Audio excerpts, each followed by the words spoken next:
Alright guys, sorry for the messy garage, I gotta clean that up later. But in this episode, we're gonna be putting on brand new tires. I'm just gonna show you guys the process. I know I have a video of me mounting tires, but I'm gonna show you how I do the full process from the very beginning. So first we're gonna start off by removing the air in this tire here. So I pretty much just take out the schrader valve. Alright, then I have this manual tire changer here. I just use it for breaking the beads, and it's normally mounted on a pallet, but I took it off the pallet when I moved here and I haven't been able to put it back on yet, mainly because I'm just lazy. So let's go ahead and break the bead. I just take a little bit of soapy water, spray it.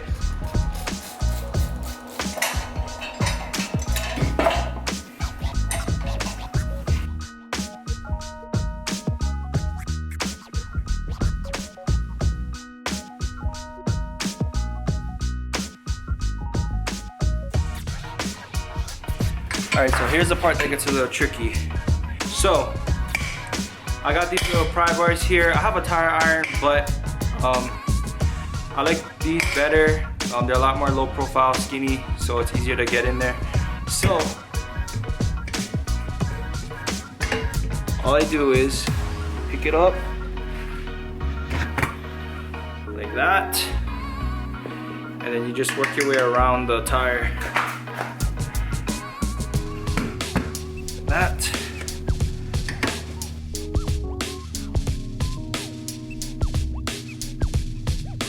And again, it's always good to put soap and water just to help it glide along.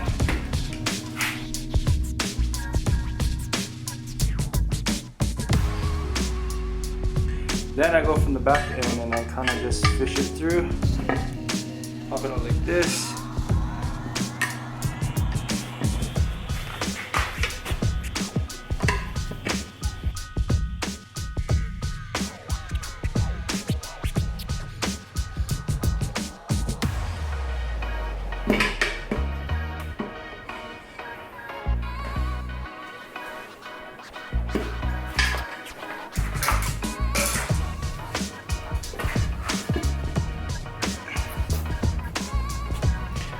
Forget to put the schrader valve back in.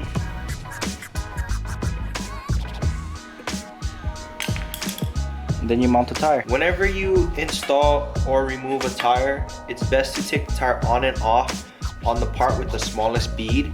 So on this rim here, it's gonna be on the inside, not the face side. So we're gonna go ahead and lay it down flat like this. Get our soap and water.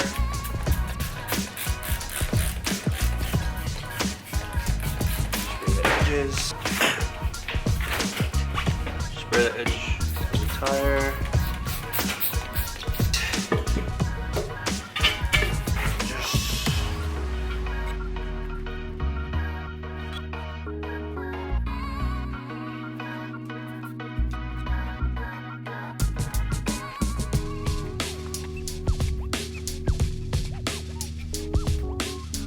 Alright, so once you get the tire on, usually if the tire is touching both beads, you don't need to cheater blast it.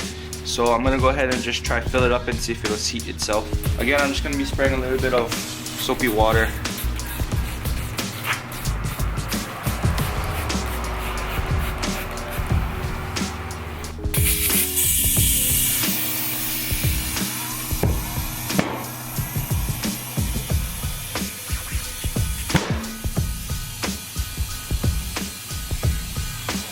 Okay, so it's seated all the way around.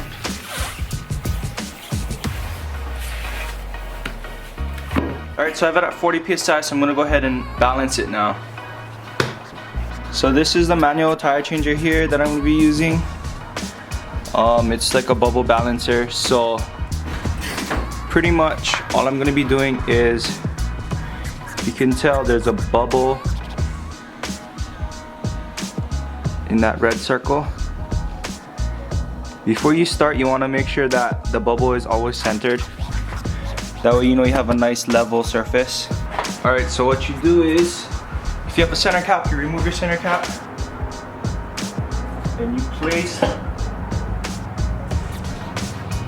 As you can see, it kind of like wobbles until it gets settled, and then you can look at the bubble and see how off-centered you are. Now you typically want it to be in the red circle. Alright, so I don't know if you can see that, but it's a little bit off-center.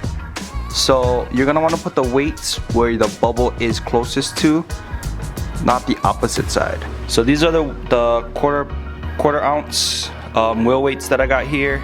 They're with adhesive backing, so pretty much all you do is you see where the bubble is closest to, which would be pointing this way, and you kind of just add weights until the bubble is centered.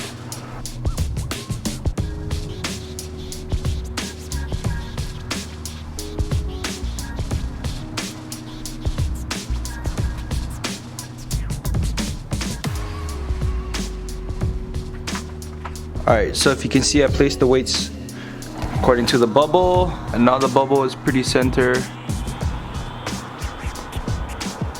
Put the weights on the inside pretty much in the same spot. So let's go do that now. Alright, so once you stick your weights on, you just want to double check the balance of it. So you pretty much just spin it and let it slow down and balance itself out.